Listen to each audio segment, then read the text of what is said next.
প্রায় সকল বাসাতেই মুরগির মাংস নিত্যদিনের আইটেম। প্রতিদিন একই রকম রান্না খেতে কারোই ভালো লাগে না। আর যদি অল্প মশলায় মজাদার মুরগির মাংস রান্না হয় তাহলে কেমন হয়? এমনই একটি রেসিপি হলো রাজশাহী চিকেন। আজ আমি আপনাদের রাজশাহী চিকেন তৈরি করে দেখাবো। আর এই রেসিপিটা প্রথম থেকে শেষ পর্যন্ত দেখলে বুঝতে পারবেন যে কত ইয়াম্মি আর কত টেস্টি হয়েছে। তাহলে শুরু করা যাক। আর শুরু করার আগে আপনাদের কাছে ছোট্ট একটাই অনুরোধ রইবে, যদি আমাদের রেসিপিগুলো আপনাদের ভালো লেগে থাকে তবে অবশ্যই সাবস্ক্রাইব করুন এবং পাশে থাকা বেল আইকনে ছোট্ট একটা ক্লিক করুন। তাহলে সবার আগে আমাদের রেসিপিগুলো আপনার নোটিফিকেশনে পৌঁছে যাবে। মজাদার রাজশাহী চিকেনের জন্য নিয়েছি মুরগির মাংস। আর মুরগির মাংসে রয়েছে হাড়, মাংস, লেগ পিস ইত্যাদি। আর এই রেসিপিটার জন্য যে শুধু হাড় লাগবে বা লেগ পিস লাগবে বা মাংসই লাগবে এমন কোনো ধরাবাঁধা নিয়ম নেই। মোট কথা চিকেন হলেই হলো বা মুরগির মাংস হলেই এনাফ। এবার মাংসগুলো ম্যারিনেট করে নিব।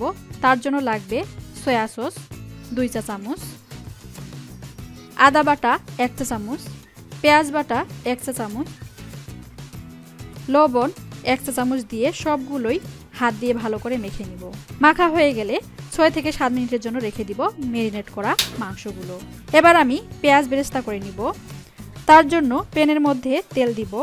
তেলগুলো একটু গরম হলে দিব কুচি করা পেঁয়াজ ও ভেজে নিব।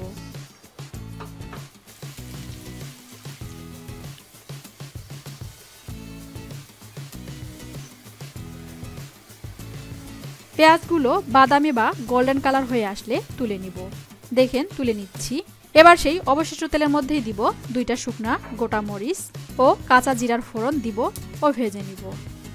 তারপর একে একে 1 চা চামচ রসুন বাটা, 1 চা চামচ পেঁয়াজ বাটা, আদা বাটা 1/2 চা চামচ দিয়ে সবগুলোই ভেজে নিব।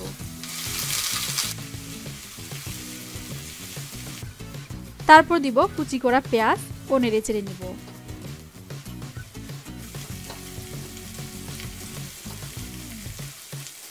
এবার 1/2 চা চামচ হলুদ গুঁড়া ও 1 চা চামচ গুঁড়া মরিচ দিয়ে আবারও ভেজে নিব।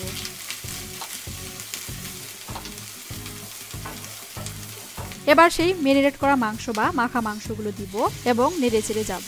আর আপনাদেরকে বলি, আমি যে জিরার ফোড়ন দিলাম সেটা কিন্তু অপশনাল, দিতেও পারেন বা না দিতেও পারেন, কারণ এতে আর কোনো মাংসের মশলা বা অন্য কোনো মশলা দিব না। যেহেতু কোনো মশলা এই রেসিপিতে দেওয়া হয় না তাই আমি আমার জন্য জিরার ফোড়ন দিয়েছি।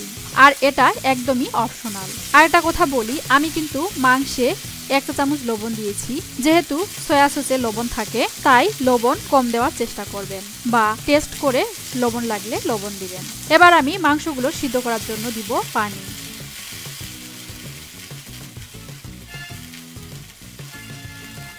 তারপর ঢাকনা দিয়ে 10 থেকে 15 মিনিট কুক করে নিব ম্যারিনেট করা মাংসগুলো হালকা আছে।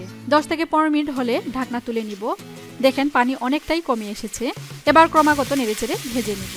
যখন মাংসের কালারটা চেঞ্জ হয়ে আসবে তখন দিব পরপর 2 চা চামচ টমেটোর সস এবং 1 চা চামচ সয়া সস দিয়ে আবারও নেড়েচেড়ে কষিয়ে নেব মাংসগুলো। আর টমেটো সস কিভাবে তৈরি করতে হয় এর আগের ভিডিওতেই আমি আপলোড দিয়ে দিয়েছি, দেখে নিন। তবুও যদি পেতে অসুবিধা হয় আপনাদের, আমি নিচের ডিসক্রিপশন বক্সে টমেটোর সসের লিঙ্কটা দিয়ে দিয়েছি, সেখান থেকেও দেখে নিতে পারেন। এবার দিব পেঁয়াজ বেরেস্তাগুলো, যেগুলো আমি প্রথমেই বেরেস্তা করে নিয়েছি। আর আমার কিন্তু মাংসে লবণ লাগেনি, ম্যারিনেট করার সময় যা লবণ দিয়েছি তাতেই হয়েছে। আর আপনারা অবশ্যই টেস্ট করে লবণ লাগলে লবণ দিবেন। এবার আমি 1 চা চামচ ঘি দিয়ে দিব।